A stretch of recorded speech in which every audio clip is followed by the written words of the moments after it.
Inguve, listeners. Ellie, Inguve.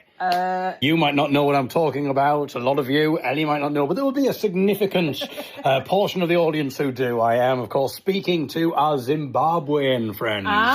Because Inguve in the Shona language, which is the most prominent language apparently of Zimbabwe, means what time is it? It's tosh time, of course. I couldn't work out what its tosh time was. But Zimbabwean listeners, as we know there are some. Yes, because last week it was reported to us in what we thought at first was a spam email, but I'm sure it wasn't, that we are number one in the category stand-up in Zimbabwe. So if you are a Zimbabwean Well, I'm assuming. listener, I mean, I've not looked at the Facebook group, but I'm assuming we have an influx of Zimbabwean people. Not yet, not many No, Zimbabweans. actually, I'll say then. I've done a bit of research about Zimbabwe, and they are a notoriously shy group of people. So that would explain it, why there's lots of them there, but they just don't want to put their heads above the parapet, and that's absolutely fine there. Welcome, whether you are from Zimbabwe or whether you're from somewhere else. Clapham. Well done, the people of Zimbabwe. And there we go, my friends. We're off. No wonder. Not only are we more popular, I don't know if that translates in Zimbabwe, that Clapham is a place in sort of London. Yes. I don't know if that translated necessarily. People in Zimbabwe going, hang on, he's lost his touch here. That doesn't make any sense. What would you have done for an audio joke if I'd said stains? Well, my goodness. Well, I've just been to the toilet, so unfortunately I wouldn't maybe be as ready to provide on that one. So we haven't got any messages from the people of Zimbabwe, but how is the Facebook group going? So for those people who aren't regular listeners to the show, I mean, I always wonder this, if you're not someone who listens every single week, or you've never listened before and you've just decided to give it a go, maybe because you've seen me do a comedy gig and you've thought, oh, this is good, and then I've just come back from a comedy gig. I've got a bit of adrenaline racing through me, because I've just been doing a gig in Sheffield, so I was on stage half an hour ago, and now here I am doing this. So it feels a bit... I didn't really want to leave, to be honest, because also on the bill was the wonderful Tom Wrigglesworth, the wonderful comedian Tom Wrigglesworth. Who we should get on this podcast. Well, you'll get him on at some point. Maybe Rob Rouse as well. He's also a fellow podcaster who I've done gigs for. Rob Rouse, from having to wait for the brownies to leave before being able to start our gig in a village hall, and also from Cat jumping on stage and invading my show fame. Rob was not dressed as a cat, by the way. If you hadn't listened to that, then go back. Well, saying this, I'm always... so I had to leave in order to do this podcast. But I still got the adrenaline coursing through me from a wonderful gig tonight. So we may have people who've never listened to the podcast before, and this is their jumping off point. Their first thing that they're listening to, and it's me going, Inguve, and going, what the bloody hell? I mean, to be fair, that threw me a little bit. I didn't know what was going on. So, and then all these references to being number one in Zimbabwe and stuff. So, I don't know. There's going to be probably a lot of odd things. But my thought around this is just marinating it. Just listen, and you might not understand everything, and then just see. It'll eventually just percolate, and you'll be absolutely fine. Learning a new language in the country. Like, if you're immersed in it, eventually you should know what's going on. And that's what I'm doing, living with you. To our Facebook group, Ellie. So what we have, listeners, is we have the David Eagle Podcast private members group. And you don't have to pay or anything. No. I say you don't. I have absolutely no idea. Ellie might be charging, and I have no idea. And she's be livid with me now that I put this, and she's doing a bit on the side. We're up to 34 members. Oh, well, and it didn't really build the kind of tension I was going for, but I'm glad, because it's not really worth it, to be honest. We were on 31, so we've accrued 3 people in the last week. Steve has been very active in the group this week. Oh, Steve. And he's put a photo. Well, can I just say, we've got a bit of a treat for you, Steve. A bit of a treat coming up for Steve. Oh, by the way, his Creuset bowls are still for sale, and he's put a picture of them. And they're 2 small orange sort of soup bowls, and the way he's done the picture, it almost looks like porcelain boobs. I'm not sure if that was intentional. They could be used. Maybe he's thinking, look, no one wants them as Le Creuset items, but maybe we can sell them as, like, makeshift breasts. And I think I have actually seen them in... What, makes you Porcelain Boobs? Steve's Vinted listing. I think I've come across that in my use of Vinted recently. And I thought, well, we can't buy them because it's Steve. Steve, the trouble is, I don't think... Because Ellie's obviously knows that you've done that. But other people probably don't. They just think that you're Steve. And I think one of the reasons you're struggling is because... How about... Look, you can do this, Steve. You mention the David Eagle podcast. Name drop the David Eagle podcast and those porcelain boobs / fake Le Creuset balls. No, they're real Le Creuset balls. So it's even better. You've got the real Le Creuset, the authenticity there of the genuine Le Creuset and the David Eagle podcast. So if you put Steve from the David Eagle podcast, feel free to do that. And we won't take anything for it. I feel like this podcast is just becoming like we're just helping Steve to live his dreams. If they are Steve's, they're only listed as £18 for the two. And for real Le Creuset, that's quite the bargain. But why do you want rid of them, Steve? What's the story here? Yeah. And I said, we can't really have more stuff. No, I don't think we need anything, Steve. And also, I would think that Steve, if we wanted them, he should give them to us, quite frankly. Everything we've done for you, Steve. And we've got more. Our address. We've got more to come for Steve. There was also Olivia's request for your photo to go up. Oh, yes. So for those people, this didn't go on the public thing, did it? No. Oh, yes, it did. Oh, yeah. Oh. Yeah. So I thought we were using that as an incentive. But it doesn't really make a lot of sense necessarily on the public. Well, that's what I mean. I put it on your Instagram. Well, that's fair enough. But it's to tempt people. I thought it was to tempt people to the private group, and I think if you'd have just kept it private there, that was what the idea was. And I see what's happened here. We're just having a bit of a business meeting now. Sorry about this, everybody. But looking at it, quite a lot of the people who've liked it on the public post are members of the group anyway. Right. Okay. Well, I got a new book this week. And I haven't really told you much about the book. Members of my family my ancestors have written books. And so my brother and I are collecting them. So we've got my great-grandfather's book, Two Men and a Girl. Yeah, which sounds a bit dodgy, doesn't it? In a way, you could argue, two men and a girl. Tell us more what he did as a job, your grandfather. He was the vicar. A vicar? You would never think, if someone said, I've got a book here is written by a vicar. What's it called? Two Men and a Girl would not be what I would assume. No. But maybe these are more innocent times. I mean, what does the girl do? It's the story of him wooing my great-grandmother. So it's a fictionalised wooing vicar of that. So, yeah, he also wrote a history of English poetry up until from the start of writing to 1900. He's written books of sermons and things. But this one is not by him. This is by my, I think, sixth great-grandmother. And it's called A Short Tour Made in the Year 1771 by Elizabeth Seymour Percy, Northumberland. And I've got a reprint of it. But because it's old-fashioned print, it's one of those ones where the font has S's printed as F's. So I thought, what if I read some to you, but I read it as an F instead of an S? Okay.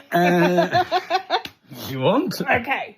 But some of them are in capitals, so they're as S's. Okay. Journal, 1771. Well, you haven't done a very good job, because 1771 already you've missed out too. Well, that's in numbers, isn't it? Okay, so that would be 17. Okay. Wednesday, April 10th. You've done it again. Wednesday. As I said, some of it's in capitals, so that's all in capitals. Oh, okay. I'll read so the capitals don't count. There. Okay. No. Okay, everyone. We're waiting for it, aren't we? We're still waiting for one of the F's. Okay, well, one of the place names has got a capital S, so don't interrupt me when I say that properly. Right. Okay. Wednesday, April 10th, I left London at 10 o'clock, dined at Sittingbourne and lay at Dover. Thursday, the 11th, I embarked at 7:15 and having a very pleasant puffin, I landed at Calais. Normal letter for that, weird. 11:15. I got my affairs, etc., regulated at... So affairs? Yeah, is normal. But then it's Custom House. And dined and proceeded at Saint-Omer. Proceeded is a C. Where I paffed the night. Oh, lucky night. Oh my goodness, what did he have to say about it? I've not come across that expression before. Friday the 12th, I dined at Liffel. I think that should be Lyle. And quitting that place, struck into a way quite new to me. The road was very good, but through that fame flat country, as on the other side of Leffel, not a hedge or a tree to be seen, a miserable and unsuccessful attempt at corn, plenty of windmills, and... So windmills, she's done a normal S. Yeah, I think if it's at the end of a word, then it's normal. And scarcity of people... However, when we got into Austrian Flanders, the scene improved. Tournai is a large city and a fine object, and the Schelde makes a noble appearance in the adjacent valley. The fortifications and walls of the town are entirely covered with ivy, which made very pretty appearance. How long are we doing this for? Well, I just thought that, I was just going to finish this day. Oh, right, okay. Here I found a very indifferent inn and wharf provision, for which, however, they had the confidence to charge me £5. But not £5 because it's at the end of a letter, end of a word for some reason. So this is a history of her tour in the Netherlands. Right. I don't know what's going to happen, but it's kind of interesting, given that we've got your diaries and your childhood writings, that this is from 1771. That is crazy, isn't it? We waited a long time for our horses. I don't know why because they've clearly got an S. Yeah. Because they use it elsewhere. So what's happened there? In leaving Tournai, we type font. Is it type? Yeah, it's printed. It's not like handwritten. That's so weird. Why? Is it to do with how the typewriter's laid out? I don't know. Why. There must be someone. I mean, we've got a couple of geeks that listen to us. One of them will be a typeface geek who can tell us why they sometimes used F. Yeah, because you know that typing, the way that the letters are designed are to slow you down. Yes. The QWERTY keyboard is designed that way to slow you down because of the mechanics of the typewriter. Because of the mechanical restrictions, because you didn't want to type too quick, because otherwise things would get... They got worn out too quickly. Yeah, they got worn out, and also the hammer wouldn't go up quick enough for it to go down, so they deliberately put something in to slow you down. And that's the system that we learn today, even though it's absolutely pointless, because now we can touch type on a computer. So there's absolutely no need for that. The mechanical restriction doesn't exist. You know, so all these people are learning, the secretaries were learning how to do shorthand, were learning how to type faster. But the very thing that they were typing on was designed so that they couldn't type at the potential that they might do if they'd have learned a better system. Because there was a Russian system, was there, called something like Dvorak. Oh. That's the composer, Dvorak or something. Okay, yes, I've just gone on to Wikipedia, so... I love the idea of, let's say, if you've seen me do a stand-up gig, and brilliantly, it's going to be like more sketches, it's going to be stuff that kind of similar to what we've heard on stage, and it's you going, the fartity of... And then talking about different typing styles. Someone was trying to sell a Le Creuset. One very large and spacious fruit. Anyway, right. Yes. I think QWERTY design is based on a layout included on a typewriter sold by Remington and Sons from 1874. Oh, what year? What year? 1874. Hang on, but this is all right. Wow, so it's quite new. Relatively, yeah. Two prominent alternatives, Dvorak and Kolmak, have been developed. Is it spelled the same as Dvorak, the composer? No, because I think that has a J in it. No, it doesn't. Is it D-V-O-R-A-K, isn't it? Well, yeah, it's the same then. Dvorak, the composer, has little symbols on the letters. But is it essentially spelled D-V-O-R-A-K? Yeah, but VR's got a little upside-down umbrella. But that one was patented in 1936 as a faster and more ergonomic alternative. Yeah, and it never took off. It requires less finger motion and reduces errors and increases speed and reduces repetitive strain and is more comfortable than QWERTY, he claimed. Oh, he claims. Well, his proponents claim. Most major modern operating systems allow a user to switch to this layout, really? And you can use it with any hardware keyboard. Maybe I won't have so many problems on the Mac if I start using Dvorak. Regardless of the characters printed on the keyboard, so you can set it to that instead. I wonder if I could learn Dvorak. My Well, goodness. let's not try. Life's gonna, yeah, exactly. I've already. Oh, by the way, another reason why I'm in a good mood, listeners, is because today I was trying to do something. We'll come to what I was trying to do. I was trying to do some bits and pieces on the computer, some audio stuff, and I've been trying to use the Mac, and I've been trying to do, and eventually well, also, it's not only that, it's just using the accessibility on the Mac. It's just like I'm in the middle of reading something on a website or something, and I just like navigating through it, and all of a sudden it'll just whiz me back up to the top of the screen, and I'm just trying to read down this list of entries. Now and again, it'll just go, bloop, no, we're over here now, and now we're over here. And then it's suddenly, you start typing, and you think you're somewhere, and you're somewhere completely different. And spreadsheets, just trying to do something with a spreadsheet, and all of a sudden it'll just take me somewhere completely different. So anyway, and then the audio side was really annoying me. So eventually, it felt like I thought, should I just turn the desktop computer on, the Windows desktop? And I just went back into Reaper, what I'm used to using, and within, I was flying through it. It was incredible. So it is a bit odd. I've spent essentially $2,000 on a Mac, and I've decided that actually I much prefer the... So I'll tell you what, Steve, we'll... Do your swap. Do your swap and then a Creuset balls if you fancy a Mac.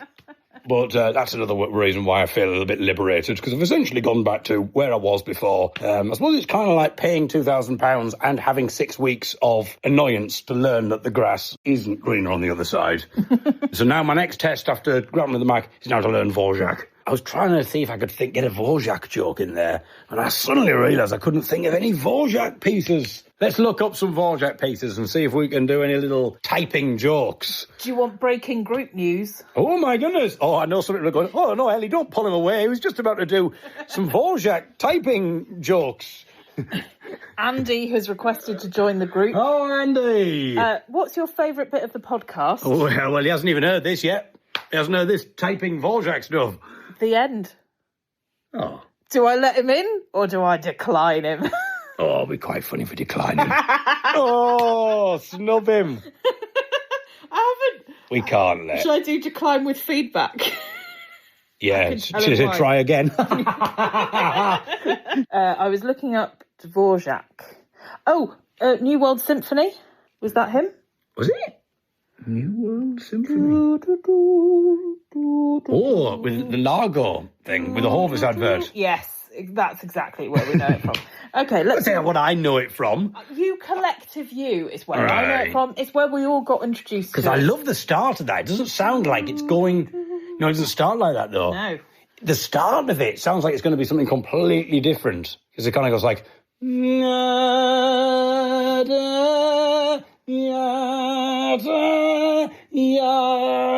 Something like that. Okay, I've got... Right. I don't know which bit it is. The start. Okay. So we can...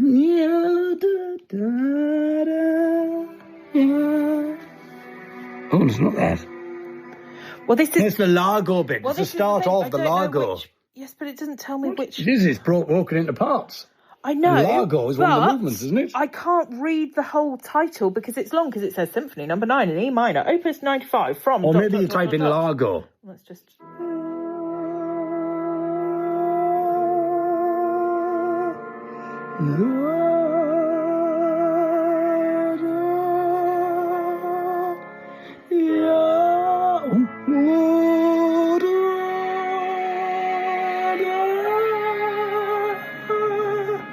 Yes. That was lovely, David. Really good. And then it goes into this little...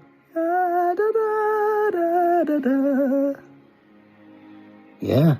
But I love the start. It does feel like that could be a start of like some DJ set or something. Not the Largo bit, but this bit. Maybe I could do a mash-up. Shouting Largo, Largo, Largo, Largo. Anyway. The description on Spotify says he was deeply passionate about his homeland, traditional folk music, pigeons and train spotting. So, could you mash him up with some of the music from Train Spotting? Well, wasn't that in there? Hang on. I think, yeah, Born Slippy. Yeah, Born Slippy. Yeah. Lager, lager. Okay, so on this podcast, I have a story to tell you, which I will be telling you on a walk. And we're going to split this story into 2 parts because the whole thing came to about 32 minutes. So I thought, rather than doing it all in one big thing, we'll split it up. So we are about to head out now.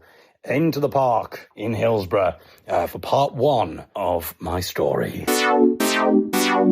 I was given a very odd booking the other day. I was asked to perform for someone's 60th birthday. It was a couple who were turning 60, and they asked me to do a performance. I've only ever done, I think, one birthday party by myself, and I've done a couple when we first started out as a band. I did a couple of birthday parties there, and they're always odd, because it's a different atmosphere, a birthday party to a gig. And music isn't so bad. I think if you're a band, you can kind of get away with it. But I think doing a comedy gig at someone's birthday party can be very odd.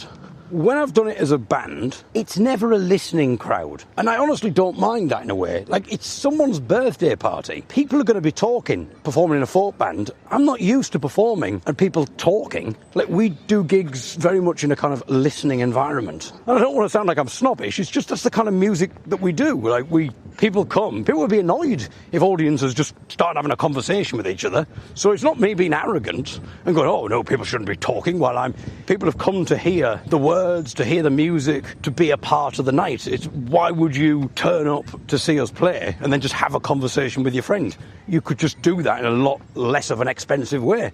And I think it might be different if it was like a dance band or something and everyone's dancing around it and people are having a conversation, and maybe it's kind of part of the atmosphere a little bit. You know, that people are shouting to each other a bit. And I think there are certain bands as well that if you are providing like an instrumental music or something like that, it's actually designed. I mean, I'm not saying it's designed for people not to listen to. That sounds a bit... But I mean, it's a bit more satisfactory for people to be having a conversation over the top, because your music, while it might be brilliant, it may be technically proficient, and it might be the kind of stuff that I would happily just listen to, personally. But I appreciate, especially if it's a party or something like that, that you are providing a bit of a backdrop. You know, you're really getting people going, and people might be dancing, and people might be whooping and cheering, but also there'll be people having a conversation as well. And I think that's absolutely fine, because it's a party, and it's someone's birthday party, and people haven't seen each other potentially for months. Maybe family members haven't seen each other for a year or two, you know. So talking is natural, which always makes you wonder why people book certain bands or book certain things for a birthday party. Like when I've done it with the young'uns,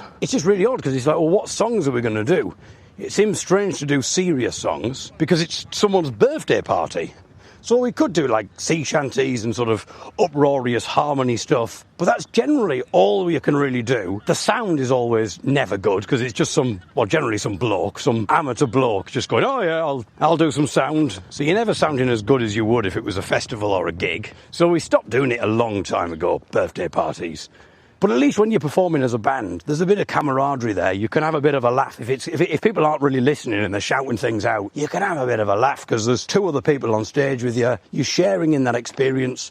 I think there's also the fact that the other two can see what's going on, so they could maybe make a comment about something that's happening in the audience, or they could get someone up, or they could do something, and then I could kind of riff off that. But when it's just me and having no idea what's going on, because I can't see what's going on around me, I can't see who's necessarily engaging.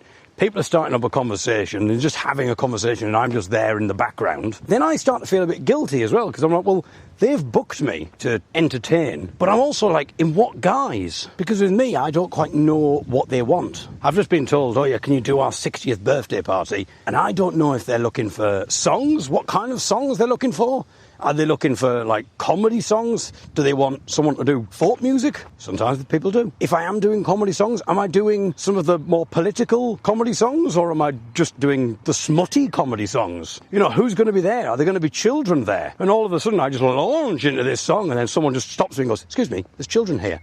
And then I'm in this awkward situation of going, well, okay, I mean, I was booked to be here. They presumably knew who I was or what. So I've got all these ideas of, like, I've got more ideas of how it could go wrong than how it could go right. And in fairness, it's not unprecedented. It's not based on a complete lack of experience. I was once asked to do a gig a few years ago for someone's, I think it was 50th birthday, and this was taking place in Swindon. And he seemed like quite a well-off man. It was a pretty nice fee. He said, I'll pay for your train, pay for your hotel. He paid for a taxi to get me to the place where the thing was happening. So it was all taken care of. So he really seemed to want me there. But I was slightly concerned about this because he said, oh yeah, it's going to be in a big marquee. There's going to be loads of people there, hundreds of people there. It's going to be in a big marquee. He said, oh, my wife, when you did the Bath Comedy Festival New Comedian of the Year competition, which incidentally I won, just adding that there, just for a little bit of colour, extra colour, you understand. That's the only reason I'm telling you. But it was a really nice gig for me, that. But I only did like 7 minutes or something. She'd seen me there with her husband. She'd seen me do this 7-minute performance. Apparently she'd absolutely loved it. He decided it'd be a good idea to book me to do her birthday party. And he named a fee. He didn't ask me how much I charged. He named a fee. And I thought, well, I mean, at this point, it was 2019. I was still doing these new comedian competitions. I wasn't as established as I am now. I didn't have a Facebook page for the David Eagle podcast that had at least 27 people. But one slight concern, she's only seen me do 7 minutes. I don't really feel like I'm the kind of person who can, like, chat to people in the audience, not knowing where people are. I was also slightly dubious as to whether there would be an audience, per se. I just assumed it was going to be people just having a conversation with each other, and I'm just there in the background. So I wasn't quite sure how that was going to work. The other thing that I was slightly worried about, at that competition, I hadn't used my accordion. I hadn't brought my accordion along. That's probably why I won. So as far as she was aware, and as far as her husband was aware, I didn't play the accordion. I didn't sing songs. I was simply someone who did jokes and told stories, which I think is a bit strange for a birthday party. I just thought this isn't going to go well, but he'd offered me some money, and I thought, quite a nice wage, and also, I probably should take these things from, like, an experience point of view, and also just, if I'm going to get better, I need to throw myself into the deep end. Hey, how's this for a line? I'd fared well in Bath, but I was about to dive deep into the ocean. I mean, I could have just opened with that, couldn't I? At the birthday party. Hey, I fared well in Bath, but I'm bloody diving deep into the ocean. And I'm sure the people would have gone, bloody hell. There's a master of words here. I know I've not spoken to you, Nigel, for 2 years. We've got a lot to catch up on, but I'm going to stand here now and listen to this blind man talking at me. Oh, and he's got an accordion with him as well. We're in for an absolute treat tonight. So that was my other thing. They'd seen me do 7 minutes. They'd enjoyed it. But in the context of a comedy gig, with other people around them who were also laughing and were enjoying it because they'd all come for the same thing. They'd come for comedy. And by golly, they were getting it. But you've taken me, if you book me for a birthday party, you're taking me out of my natural environment. And you're putting me into a completely different environment, and you're expecting me to do well, to thrive in that environment. And there's a lot more responsibility on me as well. Because if I'm a bit rubbish at that comedy night, then, well, firstly, it's a comedy competition. I'm doing 7 minutes. People are just having a bit of a mediocre to bad time for 7 minutes. But if I'm booked to do a birthday party, there's a lot of responsibility on me, because there's a lot of responsibility on the person who's booked me to do the birthday party. There's a lot of responsibility on the wife's husband, because if he gets this wrong, he's kind of like, well, thanks very much, love, you know. You've invited all my friends and my family around, and you've now made me listen to this man for half an hour. And everyone just thinks, and then you've told them, oh, but she absolutely loved this man, so now I look like an idiot. Who takes the responsibility if it goes wrong? And what does going wrong involve? Because, to be honest, if they all ganged up on me, if they all hated it so much that they all started booing and shouting things and heckling, then I might be having a miserable time. But in fairness, they might be absolutely loving it. They might be all, oh, do you remember that birthday where he invited that comedian? And we all just laid into him. And he started out all cocky, thinking he was going to do his little jokes, and the next thing, you know, where you remember you shouted that thing at him, he didn't have a clue what to do, what to come back on. And then the bit where you hid his accordion. Absolutely brilliant. And he's just searching around for it desperately, trying to start a song to get him out of the situation. He can't find his accordion anywhere. You know, in some ways, that would salvage the situation. But then what do? Do I put myself on that altar, ready to be sacrificed, knowing that it's better for me, if I'm going to fail, it's better for me to fail spectacularly. It's better to give them the chance to absolutely butcher me. They're all ganging up on me together. Then there's a united force there. They could all reminisce about the time that they heckled the comedian. And then, of course, Granny started up. My goodness, she wouldn't say boo to a goose. Oh, she certainly gave that comedian something. My goodness. You know, that's a story that everyone can remember. Well done, Derek. Well done for inviting him. Absolutely brilliant. Money well spent. I don't understand why a group of people who've all got one person in common, and that's their friend whose birthday, or family member whose birthday it is, they've all got that person in common. Why would they be all united in wanting to listen to a complete stranger who they don't know? It's not even as if I'm a famous comedian from the telly or something. Why would they want to listen to me talking about my life? I mean, like, why are they going to want that? But he thought she'd absolutely love it. The other reason why alarm bells are ringing for me, he said, yeah, so you're going to go on about 7 or 8 o'clock. He says the party is going to start about 1 o'clock in the afternoon. He says we're going to have like a barbecue and some drinks. Oh, there'll be lots of drinks, you know, we'll have. He said, well, I'll probably be a bit gone by the time you turn up, to be honest. He wasn't wrong about that. So I was, again, worried about this, because I'm like, they're not even going to have the capacity to understand me. And sure enough, when I turned up, everyone was completely drunk. I think a lot of people who turn up at these birthday parties where someone's been booked, they don't even necessarily know that there's going to be someone performing or doing something. And suddenly they're being told, right, stand here, listen to this bloke talking at you for half an hour. And if they're not being expected to stand there and listen, then they're just being expected to continue having a conversation while a man talks in a microphone. So anyway, I got there at this Swindon gig, well, I say gig, birthday party, and everyone was completely drunk. Even the man organising it, the husband, he was completely gone. I mean, there's part of me, I thought he might have even forgot that I was turning up. I could have probably got away with just not doing it, not doing the gig. They were so drunk that I probably could have got away with not doing the gig, not even bothering to travel, and then just invoicing him afterwards and going, great to see you all last night. And he'd have gone, bloody hell, well, I remember we must have had a good night because I've got a hangover. Everybody said they had a great night. We can't remember anything that happened, but he must have gone down an absolute treat. We'll get that invoice paid. In fact, everyone said what a great night they had. Well, I'll give him extra. It probably would have been better to have done that. I think I could have got away with that. That's how far gone everybody was. So he was a bit surprised. He said, oh, what have you got with you? And I said, oh, it's my accordion. So he was quite surprised to see the accordion because he didn't know I played the accordion. Obviously, he's got no idea I'm a folk singer. He's only booked me for 7 minutes that he's seen on stage of me doing comedy. But now, the weird thing happens because he then introduces me to his wife. He said, I'll go introduce you to my wife. He said, oh, this is going to be a surprise for my wife. And that was another reason why I was dubious, because I thought, God, at least if she's in on it, then she definitely wants this. Even if all of her friends don't. If she's in on it, then at least her friends will have the respect, hopefully, to listen, and they'll go, OK, she really likes this, let's get on board. But then it became apparent that she didn't even know that I was going to be booked. And let me just say that when he did try to introduce me, it didn't go according to plan. Firstly, she was deep in the conversation with somebody else and seemed a little pissed off, well, massively pissed, that she was being interrupted. So I'm just having a conversation. And eventually, her husband gets the attention. Now, bearing in mind, she knows everybody at this party. There's people that she's maybe not seen for ages. There's everybody here she wants to have a conversation with. And she's been pulled away, and she's suddenly been presented with a random man. She clearly can't remember who I am. She's seen me 9 or 10 months ago for all of 7 minutes. 10 months has passed now, and out of context, she clearly can't remember who I am. And when she does find out who I am, she's wondering why on earth I'm here at a birthday party. That's a bit weird, isn't it? So she's really confused. Oh, what? Who's this? And the husband starts having to explain. Do you remember when we went to see the new comedian competition in Bath? Yeah. And then there was a bloke on that you really liked. Oh, yeah. Well, this is him. Oh, yeah, OK. Oh, all right. Oh, thanks for coming. It's my birthday. Do you want a drink, mate? And I think she honestly didn't think that I was performing. She just thought that I'd turned up. And then he said, oh, he's going to do a performance for us. Is he? So I thought, my God, this doesn't bode well. So I wouldn't say she was disappointed that I was there, but I wouldn't say she was massively thrilled that I was there. She was just very drunk, and I don't think she quite understood what was going on. This isn't something that she'd expected to happen. She's got all of her friends here who she knows. She really wants to talk to them, and now she's just been presented with this bloke who she's seen for 10 minutes, and yes, enjoyed. But that was at a comedy club.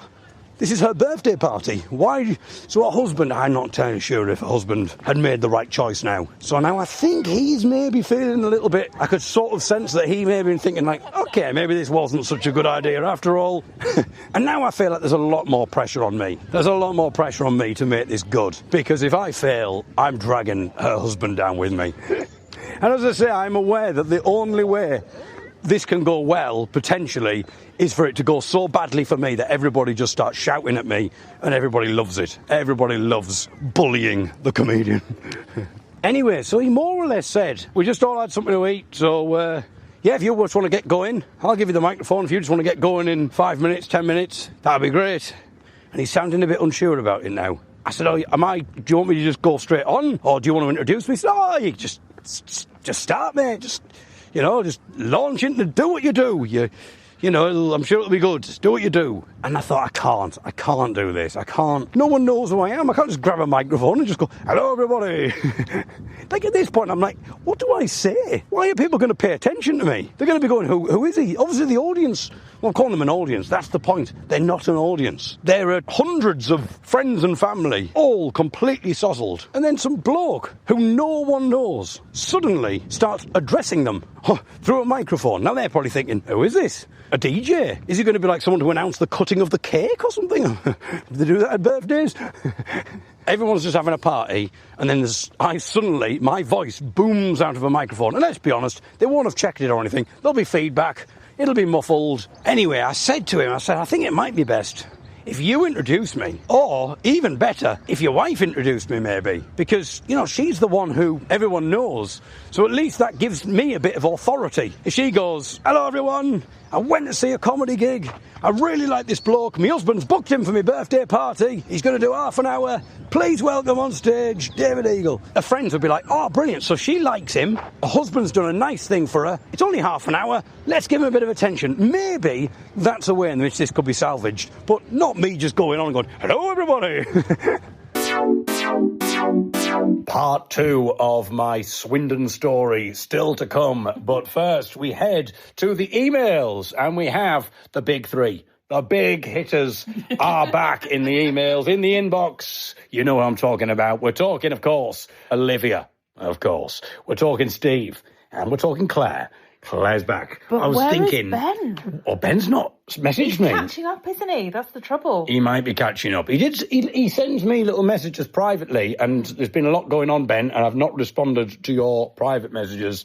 But as I say, how many times? I'm with Ellie, and you've just got to accept that. Thank you for the messages, Ben, and I will read them in my own time. When I've got a bit of alone time, Ben, I'll read those when Ellie's gone. So you doing your sexy voice then?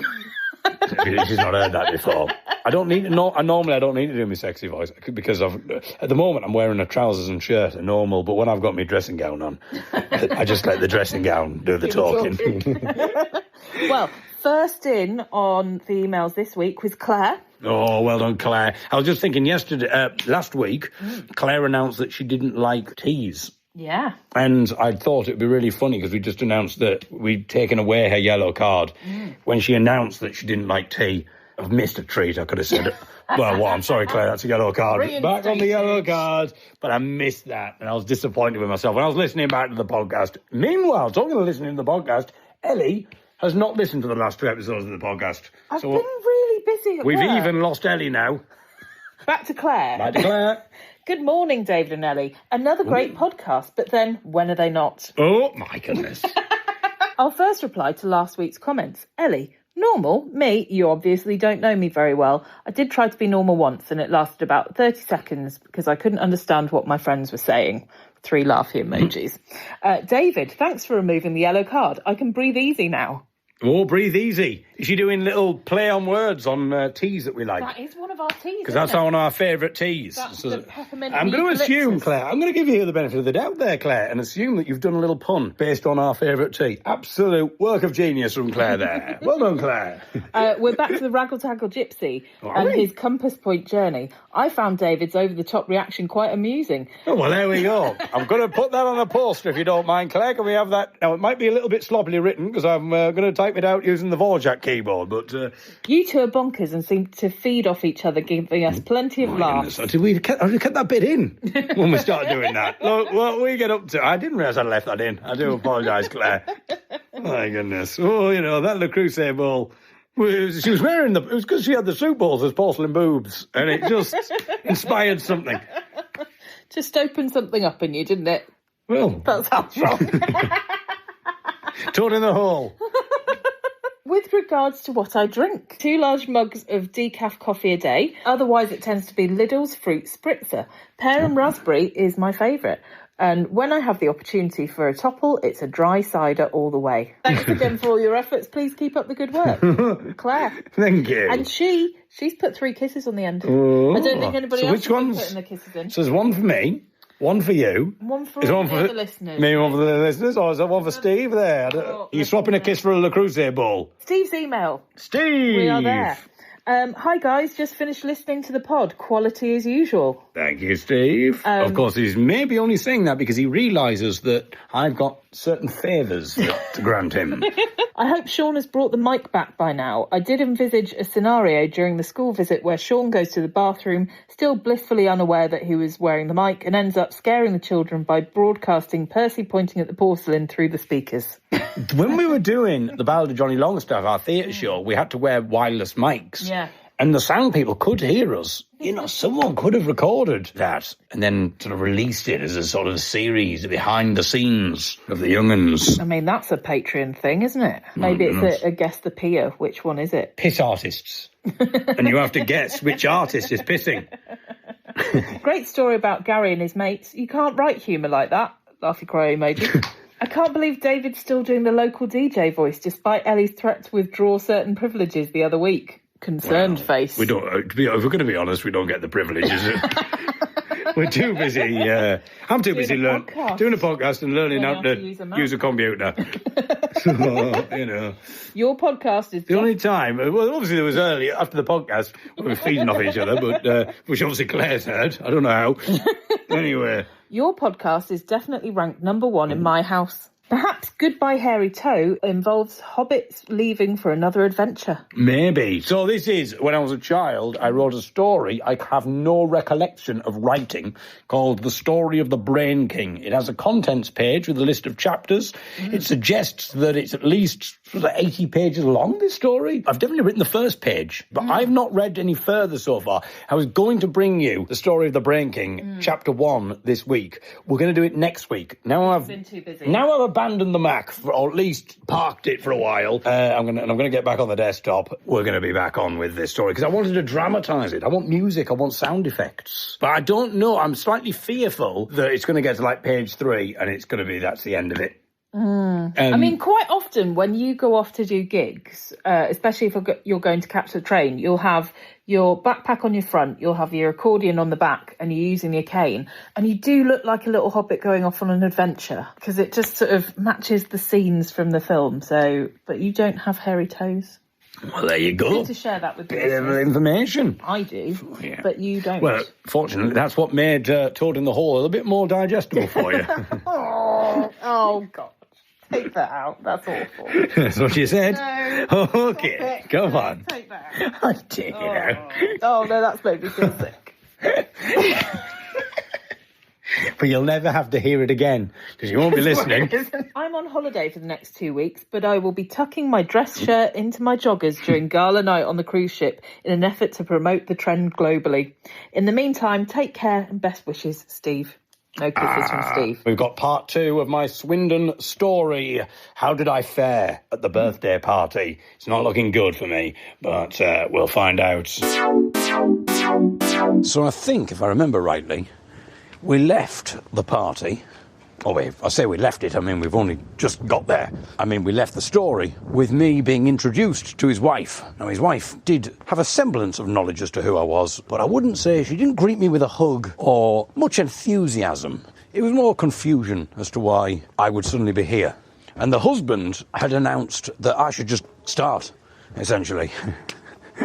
But I did explain to him that I think it might be quite tricky for me to just start and try to corral a gig into being that is not in a gig situation. I also feel that it's incumbent on me not to be stressed out in this situation. I feel like I've got to seem as if I know what I'm doing, even though second by second I realise I don't, and this cannot go well, surely. I can't imagine a scenario where I would get up there, people would suddenly start listening. I would start telling stories and doing jokes about things that have happened in my life, and people would be pissing themselves laughing. I can't imagine that happening. But if we're going to give this a fighting chance, I need to be introduced. So I thought the best person to introduce me is the wife. I said, oh, you should get your wife to do a little introduction, you know, I think he was a bit reticent because I think he saw that maybe his wife wasn't as keen on this as he hoped. And I thought, well, maybe he could introduce me. But I thought it would be better if his wife does, because if his wife introduces me, she'll get everyone's attention, because obviously everyone's going to listen to her because it's her birthday. Everyone likes her. That's what they're there for. And he did seem slightly surprised, but he clearly had quite a lot to drink. So I'm now trying to explain very calmly and authoritatively that really, if I'm going to do this, the people who are going to listen, if they are going to listen, have to know what's happening. So he said he'd get his wife to introduce me. And I think she was quite keen on getting on the microphone. She wasn't particularly keen on introducing me, but she agreed to it. She was quite keen to get on the microphone, I think. Her husband said, oh yeah, here's the microphone, love. And I'm not even sure if she necessarily even waited for it to be explained that she was going to introduce me. She just suddenly launched into this thing and said, hello everyone. And everyone cheered, of course. Thank you for coming. We're having a great time, aren't we? And everyone's cheering. Oh, thanks so much for coming. She says it again, and people, hey, and hey, it's good, it's great. And then I think her husband went, oh, yeah, so you're introducing the comedian. And she says, oh, yeah. So she says, yeah, there's a man here. And I'm just stood there thinking, oh, my goodness. A few months ago now, I don't know when it was, 7, 8, 9, 10 months ago or something, me and the husband went to see a comedy thing. And this was one of the people who was on the gig, and she's trying to explain this, and the people are kind of listening, but even they started to talk. So already, they're not really fully listening. There's quite a few people who are, but I'd say she's now got, because of the rambly way she's talking, I'd say she's maybe got 60% of the audience who are listening, but 40% have started drifting off, having a bit of a conversation, and slowly but surely I'd say that 60% went to half of the room listening. As she continued to say, yeah, there was a man on, and my husband's brought him here, and he's here now. So then there was a bit of a pause, and then she said, anyway, and then she turned to me, and she said, what's your name? So I thought, this doesn't bode well. What's your name? This is really giving the audience a lot of faith. So I said, it's David Eagle, and then she said, David Eagle. It's David Eagle. The thing is, her voice sort of went quieter when she was introducing me. So at this point, I think the audience were a bit... I keep calling them an audience. They were by no means an audience. Her friends and family, I think now we may have 40% of people listening. And so it didn't feel like a call to arms. It didn't feel like she was inviting the audience to applaud or to welcome me in any way. It wasn't even suggested as if I was going to do any talking. It was almost as if she'd gone, oh yeah, I went to a comedy gig. My husband's invited him to the party, and this is him here. I think that's what people thought. I think some of them thought, oh, that's a bit weird, but fair enough, why not? Yeah, he's come along, that's nice. So I think there was a bit of surprise when I started talking. I didn't start talking immediately, because when she announced David Eagle, and she went to hand me the microphone, because she was a bit unsteady, she essentially handed it by more or less slapping me in the face with the microphone. And I'm not entirely sure if that wasn't deliberate. Maybe it was subconscious, but maybe she thought, well, thank you very much for ruining my party here. We've got to listen to you chuntering on about, I don't know, being blind or whatever, and then playing the bloody accordion for half an hour. But she hit me in the face with the microphone. There was no applause. I wasn't welcomed onto the stage. It was just, people were just talking. And the room was just getting louder and louder. And I thought, I've got to do something really quick. And I can't take the piss out of the birthday girl. I can't go, well, there we go. Thank you very much for that eloquent introduction. You've clearly, you've pretended it's a surprise and you didn't know anything about it, but you've worked on that script for weeks. Thank you very much. But you really didn't need to big me up so much. I can't really do that, can I? I think that's the obvious angle to take. Everyone's heard this weird introduction is to kind of slightly jibe at the introduction. But you can't do that because it's her birthday. If the first thing I do is slightly poke fun at her, it could work, but I think it's unlikely. Firstly, it's unlikely because only 40% of the people have a remote semblance as to what's going on, seemingly. So yeah, I didn't know what to say. I think I started by making some joke about, there's some people who go, well, we'll get a DJ, we'll get a stripper. But her husband's obviously gone, if we really want this party to fly, we need to get the blind accordion playing folk singer and comedian in. I tried to play it like, I know maybe it seems like a bit of a weird choice. The talking just got louder and louder. So then I tried to sort of shout above the talking, kind of going, I appreciate that was a rookie error from me there. I've mentioned being a folk singer, and the tiny bit of goodwill that was maybe in the room has now completely evaporated. All I can hear are just people talking. I've only been talking for about 15 seconds at this point, and already my first little jokes, which I was trying to be self-deprecating, of like, I know this is a bit weird, but the next voice I hear, cutting loud above the crowd, is the birthday girl, who just starts a conversation right next to me, talking to a friend. Hey, you all right, Pat? And I don't know what to do, because I can't have a go at the birthday girl. I can't have a go at her. I think I've got to try something here. If I say something that they can cotton on to, like if I mention somebody in the room, and I thought, well, I can't have a go at the wife. I've got to have a go at the husband. So I said, a lot of you have stopped listening now. Firstly, because you've heard that I'm a folk singer. Secondly, you've heard that I'm not the stripper. I think there's only one way the day can be saved. The husband's going to have to do the stripping. In fairness, there was a bit of laughter there, bit of cheering. He's talking about you, Derek. He's talking about you. That brought a few other people on. So now I've got them. I'm not entirely sure what to do, because I don't want to necessarily go too hard on the husband. Well, I might do if he takes his clothes off. Save that for the striptease.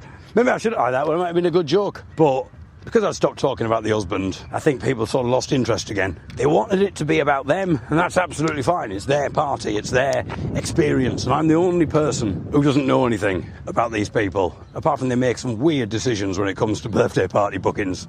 So I think I tried to get the audience on side. I thought, she's not done a very good job of getting them on side and quieting them down. Maybe I can kind of get them listening to me at the very least if we sing Happy Birthday. Because I'm like, everyone's going to sing Happy Birthday. You're not going to not sing Happy Birthday to the birthday girl. She's going to listen because everyone's singing Happy Birthday to her. So that'll buy me a few seconds. So I said that we'd do Happy Birthday. Oh yeah, sure enough, people started listening. There was a cheer. We're going to do Happy Birthday. So I said, bearing in mind I'm a folk singer, I'm not going to be doing the conventional version. I'm going to do the 50-verse folk ballad version. 6 people die, 7 people are seriously injured. And it got a little something, a tiny something. But I was getting their attention. And I said, after that'll kill about 15 minutes. And then I said, and I reckon that'll give the husband a bit of time to prepare. So I'd mentioned the striptease again. So that got a bit of a laugh. You don't have to, you just need to keep it going. Doesn't have to be anything special. I wasn't saying that about your striptease. I'm saying that about me. So we sang Happy Birthday. There was a part of me going, how long can I eke this out for? Bearing in mind, I haven't even been speaking for a minute yet. And I'm meant to be doing half an hour. And so I think I did like a couple of key changes just to eke it out a little bit longer. Then I said, have we got any budding impressionists in the audience? Unfortunately, this worked a bit of a treat. And I had a couple of people, I wouldn't say it was a maelstrom of people, but it was enough to kind of go, hey, Terry's doing a weird voice. I was slightly worried at this point. Someone might have, hey, I do a good Chinese impression, mate. Get me on the microphone. I mean, at this point, I don't know. I probably would have just said, yeah, fair enough, go for it, mate. This is the end of my career, whichever way you look at it, I think. You might as well finish it off in style. So, yeah, a couple of people got up and did Happy Birthday in some kind of weird accents or something, but I couldn't eke it out anymore. I think I would have been taking a liberty if I'd have asked if people knew how to sing Happy Birthday in different languages, so I had to finish Happy Birthday off. I might have got up to about 3 minutes now of the half-an-hour performance. Maybe 3 minutes had been taken care of. So I was a tenth of the way through, and there was a big cheer. At this point, people started shouting speech.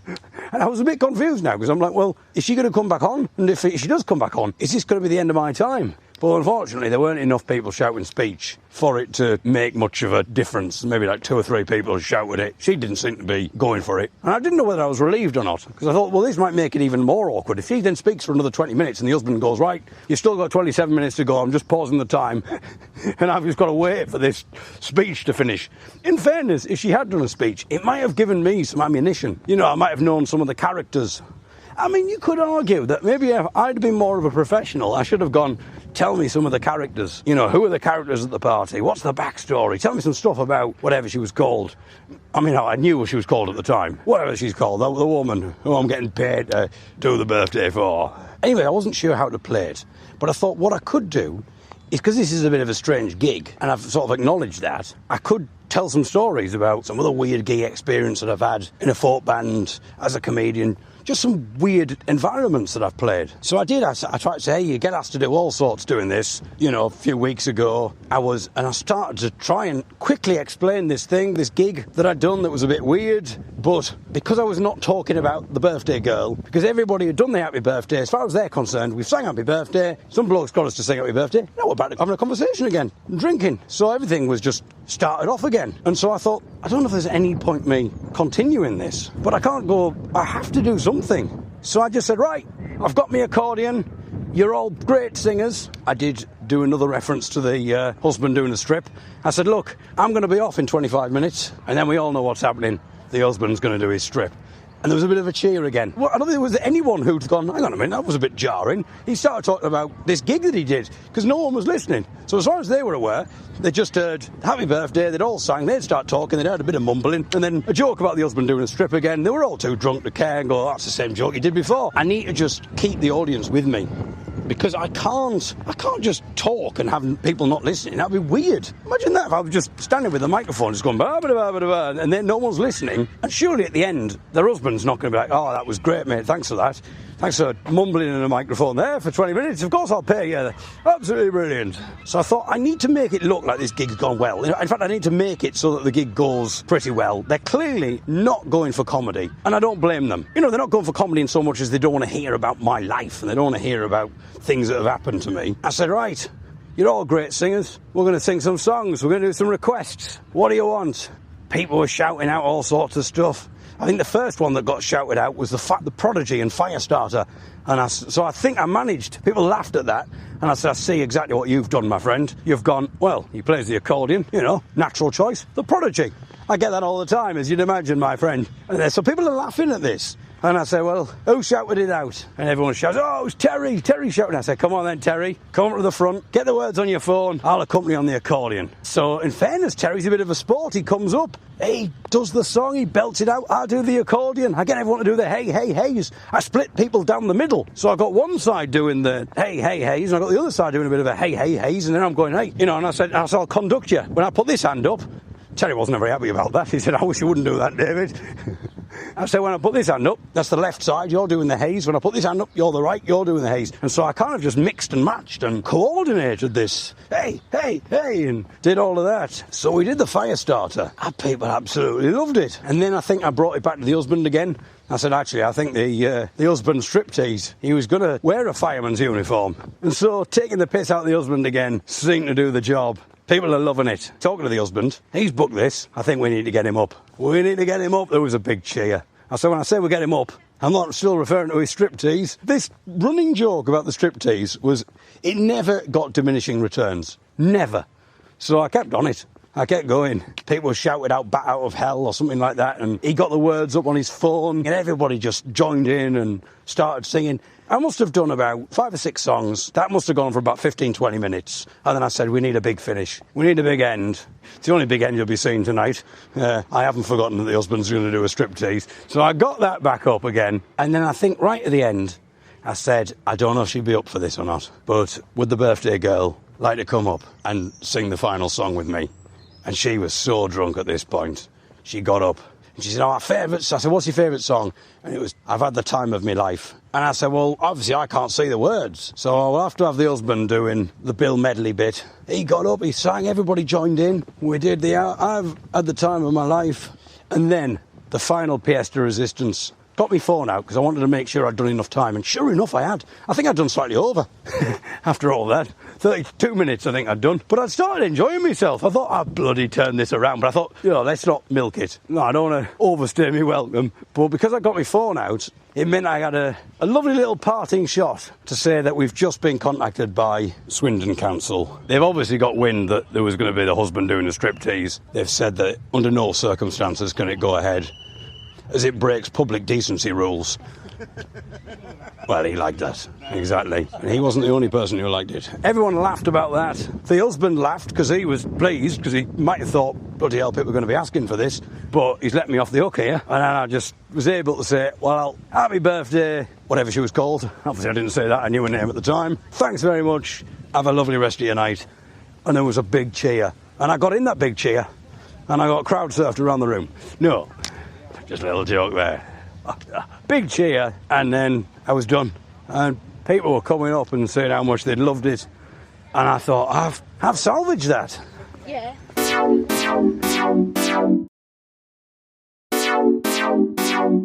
So there you go. That's my little Swindon birthday party story. Now, the trouble is, I was going to tell you originally about the birthday party that I did a couple of weeks ago. Yeah. That was the point of recording this, and then I got completely tangented on to a different story. Not. The story I told you was more eventful. The party that I ended up doing was this couple who were having a 60th birthday party. When I went on stage to perform, fortunately they introduced me. It was kind of like as a lot of people were arriving, because I was doing another gig in York. Yes. So they put me on early. But it meant that the people were told to arrive at about 7 o'clock, and I was going on at 7:30, so obviously people were being fashionably late. Yeah. And so people were arriving as I was going on, so obviously that meant that they were there, oh, hello, and like they were distracted and greeting people, and then obviously people were seeing people that they knew, so it was quite strange, and as I say, it's quite odd sort of being background, and people were listening, but I don't think they quite knew what to expect, and I also didn't know how these people knew me. Oh, my introduction didn't go down too well, and I don't know if it was maybe because it was a bit too close to home. Okay. Maybe I'd resonated too much and struck too close to the truth. So I came on, I thought, well, it's a bit weird. There's maybe about 50, 60 people in at this point, because it was a joint 60th birthday for the two of them. Yeah. And I said, you might be wondering why I'm here. And I said, I think what's probably happened is they'd gone, oh, let's have a birthday party. It's our 60th. I said, oh, brilliant, yeah. And I was like, well, we can invite all of our friends and our family. And he said, brilliant. And they drew a list of people who they were going to invite.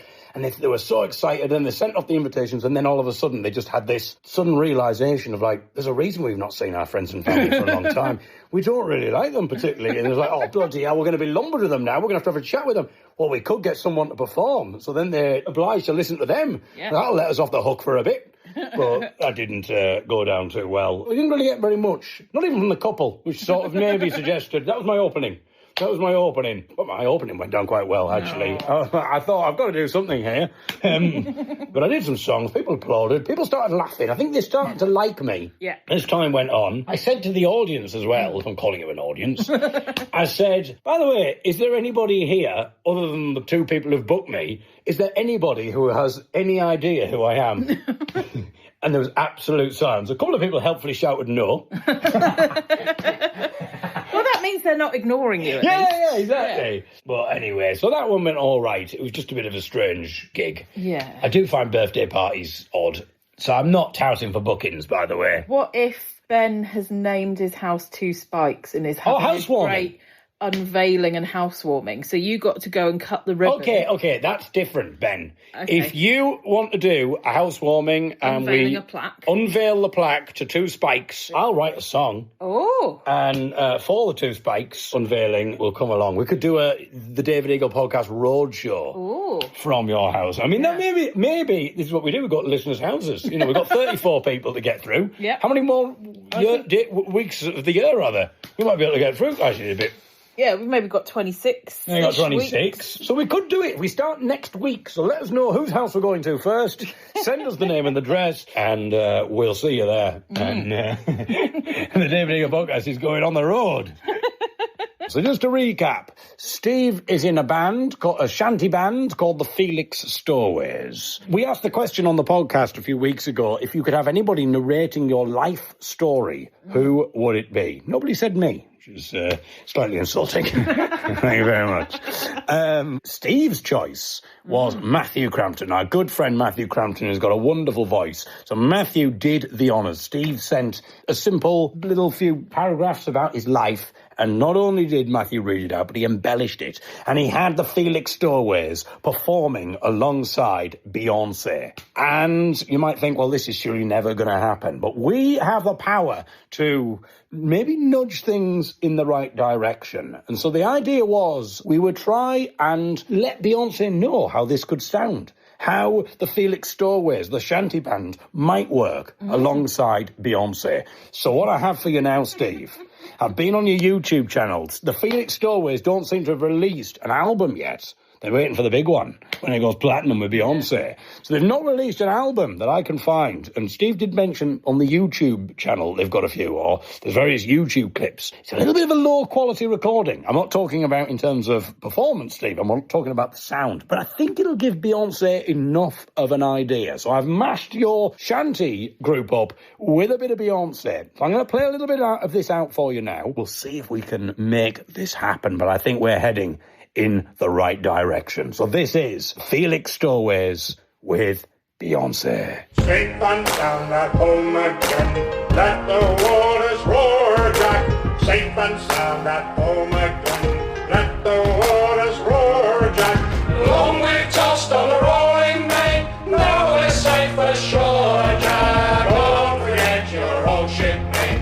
Rolly, rolly, rolly, rolly, ride-o. Since we sailed from Plymouth Sound, 4 years gone on nigh, Jack, there we're ever chummies now, such as you and I, Jack. Long we've tossed on the rolling main, now we're safe ashore, Jack. Don't forget your old shipmate.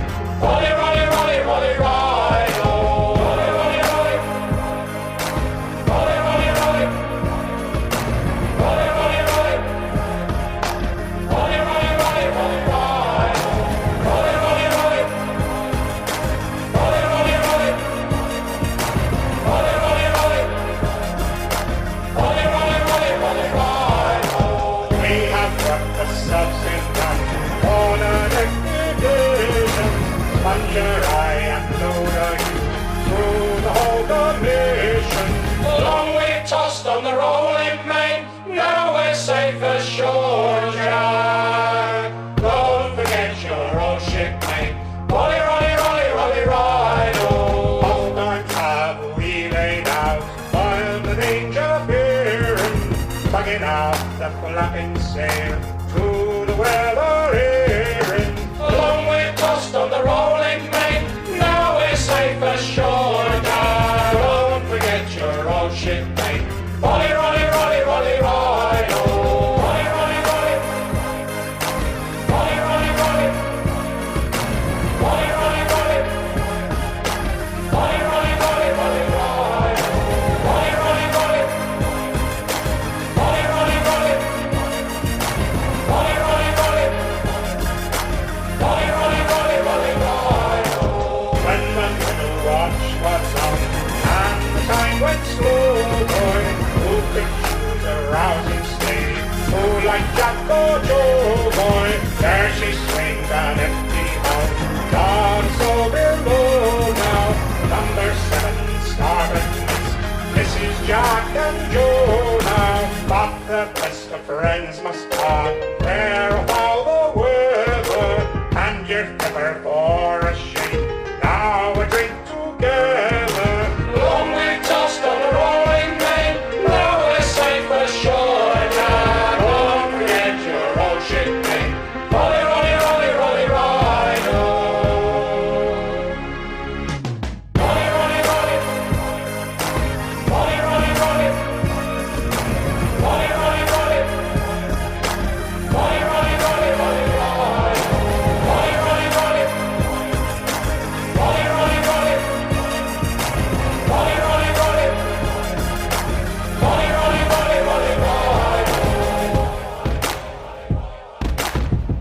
So there we go, Steve. There we go. So what I'm thinking, Steve, is I wanted to get the folder roller rollies. I've got the idea is that the audience would chant that back. Yeah. So you would go folder roller, or maybe even Beyonce would chant it. I mean, we haven't put any of the trademark Beyonce. I've left her to sort of do that herself. All of that kind of thing. She'll do her haloing over the top. But I think we can sell this to her, maybe. A new album, maybe. Boatylicious. Oh, nice. She'll like that. My boat is too boatylicious for you. So that could be a whole album with Felix Stowaways and Beyonce and Boatylicious. That's the way to play it, Steve. So I don't know what's more exciting for you. The prospect of selling you the Creuset balls and maybe even sticking another £2 on the fee now, that once you've mentioned the David Eagle podcast, or the prospect of performing with Beyonce. Just thinking, if she did a cover of a shipwreck song with them, would she then also do I'm a Survivor? Oh, yes, because that's one of hers. That's one of Destiny's Child, isn't it? If I were a boy, that would be one about dressing up and going to sea. Or it could be, I suppose it doesn't really translate for America, because they would say if I were a buoy. Oh, yeah. Yeah, she could do buoy. She could do buoylicious. We're just doing another one. But yeah, she could do if I were a boy. There's a lot, that whole thing of the folk singers with women dressing up as boys so that they can go to ship, sometimes to find their old love. Independent swimming. Yes. Yes. So I think there's a lot that we can do here. Anyway, Steve, let us know your thoughts. Maybe play that version. I'll send you the instrumental, Steve, and you and the lads can sing that version and just experiment with doing the folder, roller, rolly, get the crowd to do the folder, roller, rolly back. And I think you'd be surprised, Steve. I think people are going to love that. And I'm sure you could do the Beyoncé. All of that kind of stuff. All right. I'm in stunned silence at your Beyoncé impression. You're often in stunned silence when I make noises like that, but that's another story. It's in silence anyway, I don't know about stunned.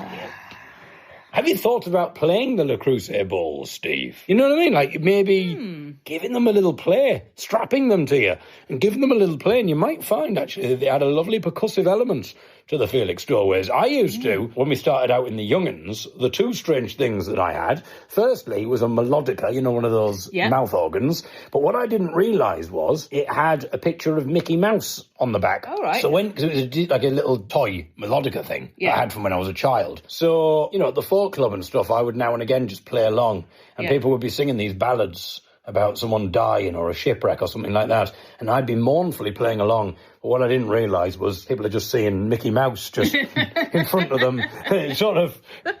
And the other instrument was a round drum thing, but I needed somewhere, I wanted to play the drum two-handed. Yeah. And so I decided, I think this is the other thing, it goes back to the whole special div thing. Yes. For those people who didn't listen last week, I was called a special div by some lads in the park, some teenage lads, and it was only afterwards that we thought, was it because I was wearing my jogging bottoms with your shirt tucked with an actual dress shirt tucked in? Because I just picked up the first things that I found and just went out and forgot that it might look a bit weird. Because I don't really think of the visuals. I didn't really think about how this looked. But I would have the drum housed between my legs. So I'd put it between my legs so that I could do like a flailing solo. But flailing indeed, it just looked a bit odd because you essentially, as I was standing there in front of the audience, I was just like I was like just frantically banging my hands between my legs. And apparently that looked rather odd as well. Well, especially depending on where you are with the audience, because if it's like a low stage or if you're on the floor, from further back, all you're going to see is you beating yourself. Well, I mean, if I'd have really trained myself, maybe I could have done a three-pronged attack, a three-beating thing, bit of syncopation with the old with the manhood. I was just about to say, is it time for Olivia's email? But that doesn't seem like a respectful link. To go, oh, you said we've just had something... We've had a little bit... We've had some more action in the Facebook group. So that's a nice way of coming out of my manhood, talk of my manhood, and going into Olivia, as it were. Right. I think you should rephrase that.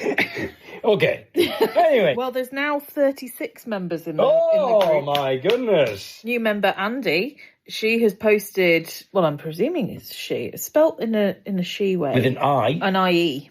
Oh. Rather than a Y. It's 3:40 a.m. and I can't sleep. I'm very much looking forward to seeing David in Derby on Sunday. Anyone else going?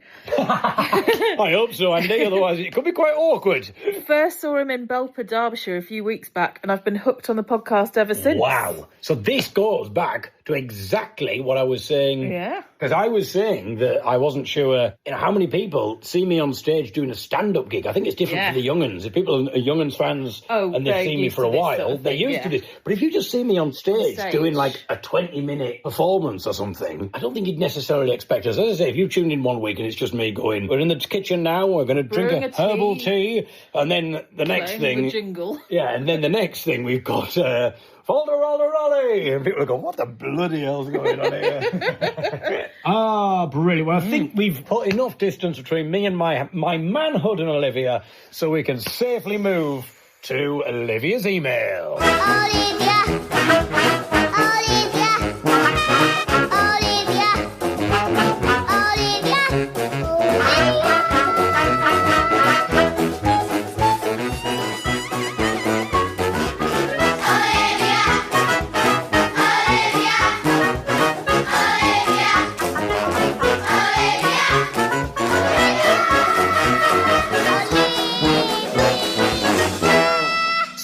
Has it been every single week of this series? Or maybe not. Maybe the first couple Olivia hadn't emailed, but it's becoming a staple part. But I don't think she, when we did our first two, we were in Morocco. Well, the first email came in on the 17th of February. Ooh. But there may have been If you want, Olivia, you can go back to the first 3 episodes that you didn't comment on and give us your thoughts on those.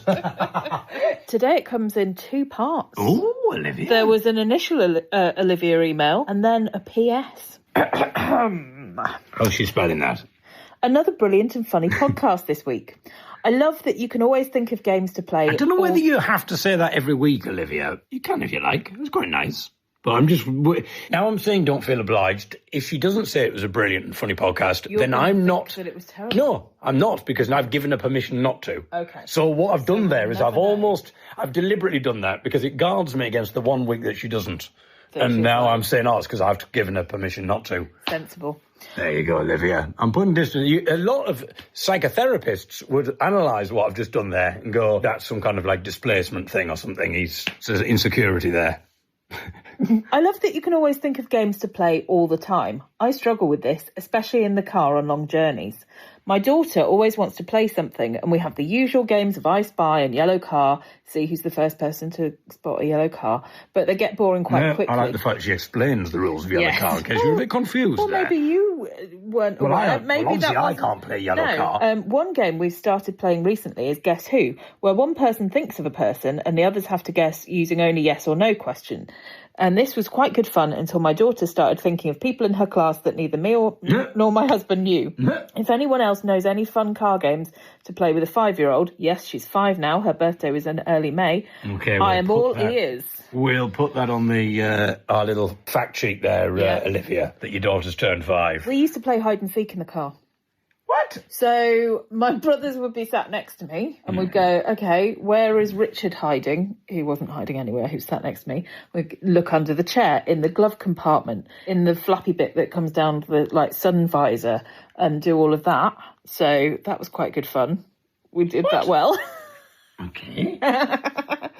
Did he join in trying to find himself as well? No, he would, and then we'd swap over to another one. So whoever's turn it was to hide, they'd pick a spot in the car that they would have hidden in. Right. On car journeys that we've done with the Coonies, there's the sausages game that Patrick plays with us, where you replace a word with sausages and try to make someone laugh. Why is it that whenever we're heckled by anyone, we always think of the best things to say afterwards when you have more time to reflect? I think this must happen to everyone. What's it called? Aspre d'escalier. Is that right? Is it? I don't know. It's the French word that means you think about it. For some reason, it's on the stairs, like on the way up to bed or whatever, on the stairs, you think about it. So if you're in an argument and you think, suddenly as you go up the stairs, you're like, I should have said that. And it's called something like après escalier, but it's not escalier. But it's not that famous. Le spirit de l'escalier. Le spirit de l'escalier, Staircase wit. There you go. The frustrating or brilliant experience of thinking of the perfect reply, comeback or solution, but only after you've left the room or conversation. There you go. There we go. Well done. Thank you. To be fair, I thought David was going to go full Gary on the guys in the park and say, come on, lads, turn back round. Let's not start something we'll regret. And especially after the gunshot was heard, it sounded like one. It would have been hilarious. And she goes on to say, I do find it so annoying, though. A few years ago, I was in a queue for a COVID jab and bumped into a doctor friend of mine at the surgery. We greeted each other in a friendly way, and a nurse who was just walking past with a colleague of hers said loudly to the colleague, although clearly meant for all to hear, "Doctors flirting with patients, whatever next?" And then she repeated it. Both me and my friend were horrified. I've known this guy for years, and I'm also good friends with his lovely wife. We went through IVF together, and our children have play dates. Of course, as soon as the moment passed, I thought of heaps of things I could have said. Doctor, blanked out the name, would never be that unprofessional, clearly, unlike yourself. Or, no thank you, your twisting our greeting says more about you than it does about us. Excuse me, your words are at best slander and at worst sexual harassment in the workplace. Oh dear, Dr. Blank, it looks like one of your colleagues hasn't done their sexual harassment in the workplace, CPD. I mean, the list goes on. After that, he hurried on his way, and ever since, he only seems to speak to me when absolutely necessary. And I should have done something instead of standing there like a bloody lemon. So cross with myself to this day. We're going to make this better. We've done a lot for Steve. We turn our attention to you now. You see, you've not spoken to this doctor for a while. Since the event, we need to do something about that. I can only hope, Olivia, that what was it the doctor was a fan of the David Eagle podcast. And maybe he's never put two and two together that you are the Olivia. But he's listened to this and he's thought, my goodness. And we did stop talking to each other because of that awkward moment. And this rekindles your friendship. Another thing that the David Eagle podcast can do. Have Radio 4 really not renewed your radio show? It was brilliant. I feel cross about this too, sad face. I'll tell you what happened. I got a message from the producer who said, I'd love to do a second series with you. Do you want to do one? And I thought, brilliant. I almost thought it was an invitation. He's like, do you want to do a second series? So I was like, yeah, okay then. And then he said, oh, yes, I'll write a thing up and we'll put it through into the commissioning round.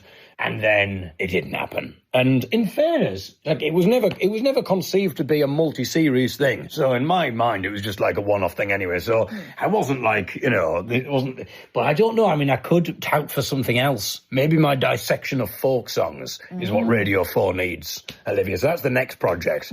So it's not the end of the road, I'm sure. Well, I say it's not. There might be. I was going to say the commissioner might be listening and thinking, I think you'll find it is, David. I think But then if she didn't like me, why would she be listening to this? Or maybe what's happened is the commissioner of Radio 4 has gone, look, if we give you another Radio 4 series, you're not going to have time to pursue your true calling, the David Eagle podcast. The quality of the David Eagle podcast is going to suffer. And I don't want that on my hands. So I think that's probably what's happened, actually. I love that the story of the Brain King starts with the lost dog. It would seem your poor track record with dogs goes back even further than originally thought. I'm looking forward to hearing more about the book. Yeah, the story of the Brain King. Now I'm back on Windows. If anyone wants a Mac, by the way, let me know. I'm going to be selling it, I think. P.S. I loved the way you and Ellie reclaimed the term special div by the end. That was very heartwarming. And the final bit from Olivia... The belch at the end was awful, sick emoji. However, it was much improved and hilarious having been slowed down. 2 laughy smiley emojis, one that's rolling to the side and sort of crying a bit. I think we're learning that most things are more funny when they're slowed down, be it speech, washing up, falling or burping. Oh my God. My goodness. Do you want to, I didn't even mean to do that. That was not an intentional thing. There's something about... Do you think... And maybe it's what it is it's like I'm releasing the tension of, the podcast is nearly done. Yeah. But it just comes out a little bit too soon. Also because you haven't got the stress. That explains why I piss myself at the last minute of every stand-up gig. I need to remember. Although now we're back using Windows, we're back on Reaper. The last week's belch was a Mac one with the algorithm from Logic. So, I mean, maybe we compare and contrast. See what you think, listeners. Do you prefer the audio lengthening algorithm of Apple Logic, or do you prefer the audio lengthening algorithm of Reaper on Windows? Let me compare and contrast, listeners. We're going to have to do that in post-production because we can't do that right now. So, a little special treat for you. We'll start, just to remind you, I don't know why we're doing this, to be honest. No, I think I'm a bit lost, but that's fine. Compare your algorithms. So, just to remind you, this is the Apple burp.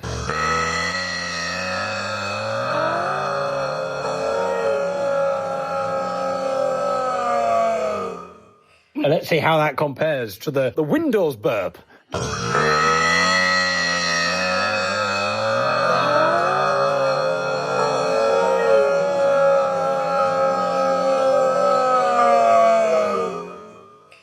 There you go, listeners. It's so weird that this is our life. This is us. But unfortunately, we can't.